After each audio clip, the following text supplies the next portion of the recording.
আজকে আমরা তৈরি করব একটি আশ্চর্যজনক কাপ, যা গ্রিক গণিতবিদ পিথাগোরাস আবিষ্কার করেছিলেন।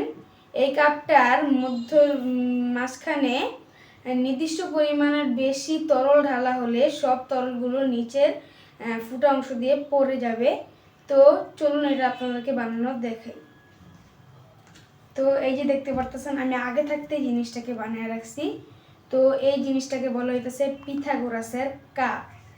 তো আমার হাতে দেখতে পারতেছেন যে এখানে আমি একটা প্লাস্টিকের কাপ নিয়ে নিছি এবং নিচে একটা বোতলের মুটখা লাগাই দিছি এবং মাঝখানে যেটা আসল, তো এখানে একটা স্টোর লাগাতে হবে। স্টোরটাকে জাস্ট উপরের অংশটাকে বাঁকা গ্লুগান দিয়ে লাগাইতে হবে, পিছনে একটা ফুদি গুঁড়া গ্লাসের ফুদি গুঁড়া, এখানে স্টোর যে ফুদিটা লম্বা ইয়াটা আছে সেটা গ্লাসের ভিতর দিয়ে ঢুকিয়ে দিতে হবে। তো আমরা এটাকে আপনাদেরকে একটু টেস্ট করে দেখি।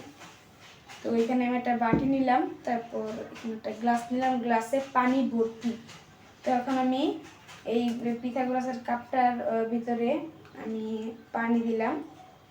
তো আমি এই পর্যন্ত পানি দেওয়ার পর কিন্তু এই দেখতে পাচ্ছেন, যখন এটার উপরে পানিটা উঠে যেতেছে তখন কিন্তু এখান থেকে সব পুরোটা পানি পড়ে যাবে, একটু থাকবে না। এটা কিন্তু সাইফন ইফেক্টের কারণে সম্পূর্ণ পানিটা পড়ে যায়। সাইফন ইফেক্টের কারণে আপনাদেরকে আরেকবার দেখাই।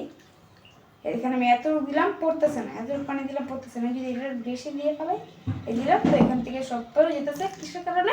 সাইফন ইফেক্টের কারণে। তোমরা যদি এটা বানিয়ে তোমাদের বন্ধুদেরকে চমকে দিতে চাও, তো কমেন্টে জানাও।